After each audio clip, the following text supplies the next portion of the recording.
sizni VNJingizni annulyировать qilib yuboradi. Xudo xolasa mana qaranglar, oddiy mana komfort chaqirgandek qanaqa mashina keldi, ajoyib. Yevropa davlatida inson qadriyati juda kuchli ekan, Jumaboy aka. Ya'ni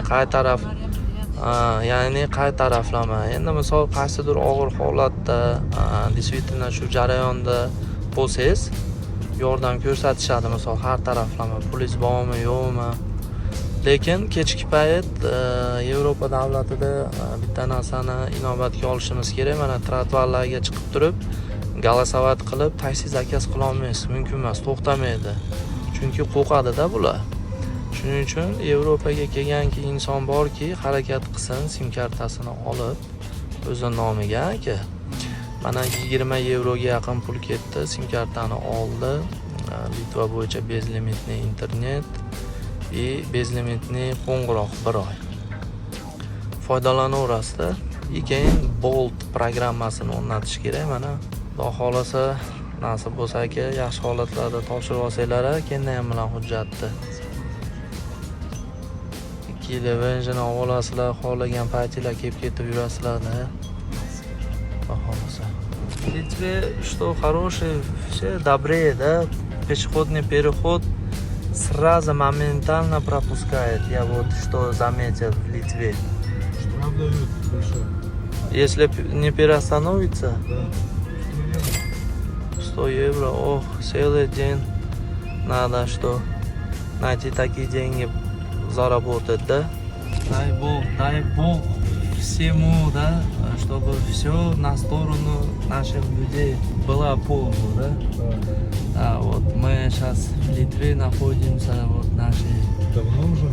люди, да, почти больше 10 лет в Литве. 10 лет? Я шучу. Недавно приехали, вот месяц. Вот ребята из Узбекистана, Сурхандарья. Знаете, слышали Сурхандарья? Граница Афганистана. Рядом с афганской границей, да? Не знаю точно. Вот теперь они начнут в Литве свою профессию по специалисту, поваром, да? Да. Они вообще главные мастера, Есть здесь скажем. ресторан. Jumaniyoz aka, charchamadingizmi aka? Mana yaxshi kelib ketib oldik. Xudo xolasa mana akamiz Bolgariya vizasi bilan Bolgariya davlatida ishladi. Да, ну, работодатель разрешит то, чтобы они ВНЖ получали.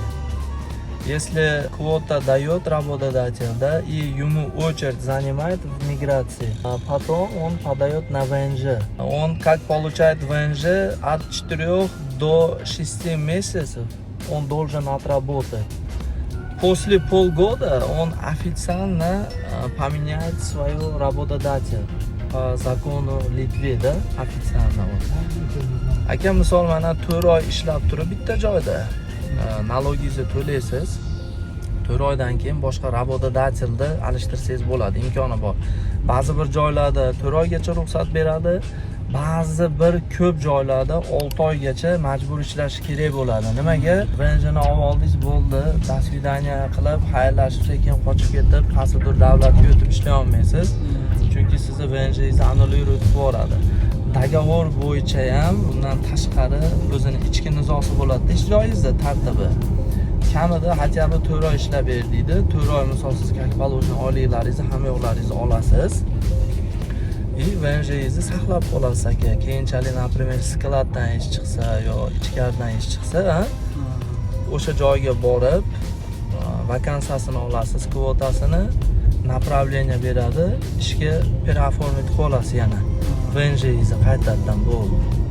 Agar 1 oy ishlab turib qochib ketib olsangiz, VNJingizni kuydirib yuboradi. O'zini ko'rsatmaslikda iltimos qildi. Nashat Uzbekov, что вы скажете? Отлично. Привет Узбекистану. Справляется, все готовит, все умеет. Никто не скажет, что мы не знаем. Они все знают. Дай Бог вам здоровья. Azizlar, mana vokzaldan keldik. Xudo xolasa ukalarimizni joylaymiz. Inshaalloh все хорошо. Bizni kuzatib borishda davom eting. Kanalimizga obuna bo'lmagan bo'lsangiz, albatta obuna bo'lib qo'ying. Sizlar bilan Sherzodbek, sog' omon bo'linglar.